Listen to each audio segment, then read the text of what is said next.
Salut tout le monde, j'espère que vous allez bien. Je vous avais proposé il y a quelques jours sur ma chaîne un petit sondage parmi ces trois figurines. Donc aucune a été ouverte de ma part. Vegeta a gagné haut la main. Donc on va ouvrir notre Vegeta. Figurine sortie fin 2021, début 2022 en fonction des pays. Et c'est de chez Bandai Spirit.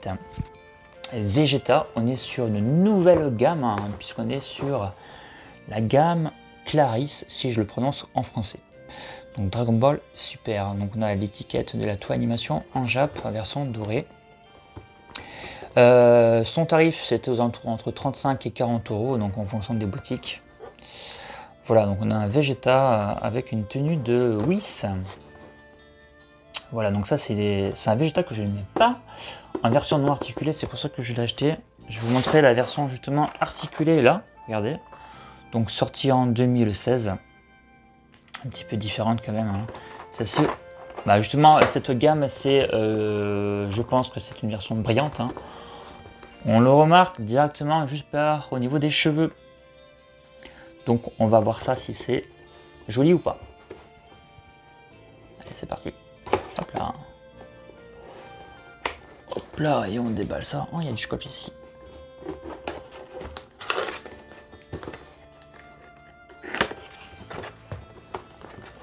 Hop, hop, hop.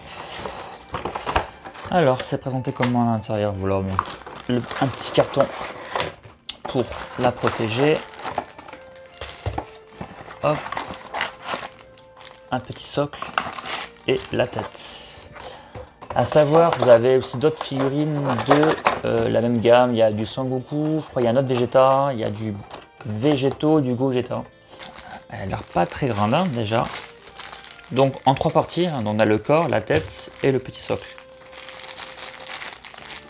Bon, le socle on verra après. Ça tombe, je ne vais pas l'ouvrir. Si la figurine tient parfaitement. Hop là, waouh, waouh, waouh. Alors c'est vachement super là qui est là. On a un effet brillant de la mort qui tue. La peau est mate. C'est déjà bien. Hop.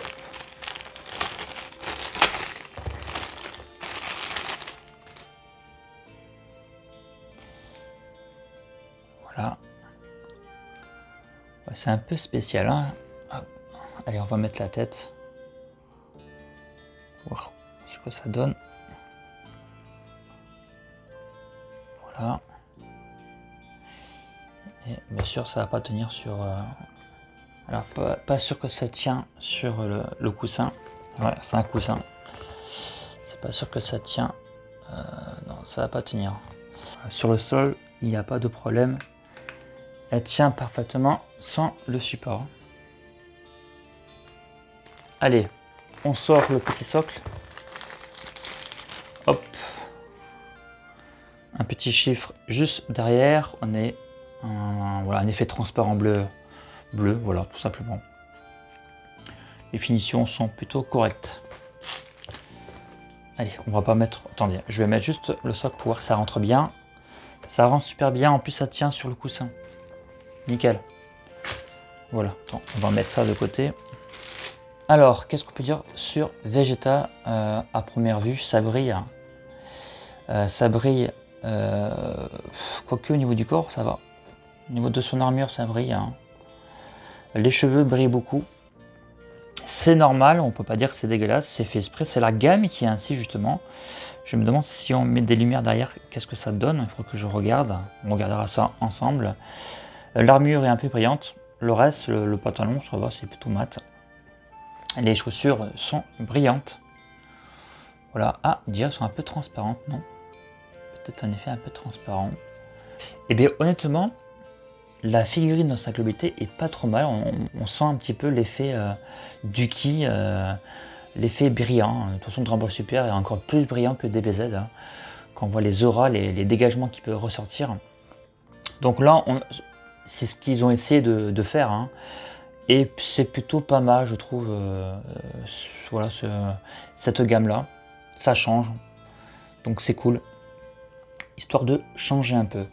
Alors, en termes de dimension, donc j'ai pas mon mètre. Alors ce que je vais faire, je vais vous montrer une SH Figuarts de Majibou qui mesure 19 cm. Voilà, donc on a quasiment à peu près de la même taille, hein. Donc c'est pas mal, donc 19 cm je pense que Vegeta fait, du moins à peu près. Donc c'est pas trop mal, et je vais vous montrer Vegeta de la gamme SH Figuarts.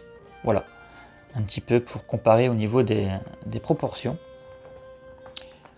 Voilà, donc c'est quand même pas trop mal, je trouve. C'est une taille plutôt bien, 19 cm. Voilà, c'est sûr, après c'est pas une grandista ou une super star pièce, hein, qui tournerait dans les peut-être 30 cm. On a le regard Vegeta, hein, voilà, qu'on reconnaît bien. On a la bouche qui est bien visible par un trait noir, hein, un petit trait comme ça, donc bien visible avec le petit menton. Juste en dessous, le nez est bien visible également. On a les petits traits sous les yeux. On a les sourcils en relief pour donner de la profondeur, hein, donc les petits traits juste aussi au-dessus. La coupe de cheveux, donc assez stylée, donc de Vegeta. Ah, les oreilles aussi également bien faites, hein. Regardez, les oreilles, elles sont creusées, elles sont sculptées, et je trouve ça vraiment bien foutu. Et toute la peau est mate, hein. Ça c'est vraiment chouette, heureusement, parce qu'on a assez de brillant entre le haut et le bas. Ça rend vraiment bien. Voilà, donc la modélisation est pas mal du tout, on reconnaît bien en tout cas notre Vegeta. Voilà, on n'a plus qu'à passer à la conclusion. C'est une gamme qui est récente, 2021-2022. Ça change des autres figurines, on a vraiment cet effet un petit peu aura qui dégage du personnage, et je trouve ça plutôt bien, et en plus la sculpte est bien réalisée. J'ai envie de dire qu'on figurine à conseiller, surtout on peut la trouver en promotion actuellement sur certains sites, donc ça le fait vraiment bien. Voilà, c'est tout ce que j'ai à dire sur ce beau Vegeta en tout cas. J'espère que la vidéo vous a plu, on se retrouve très vite pour une prochaine vidéo. Il y aura également d'autres sondages, hein, dans les jours ou les semaines qui arriveront, et c'est vous justement qui choisiront en fait parmi diverses figurines. Et voilà, prenez soin de vous, je vous dis à très vite, salut.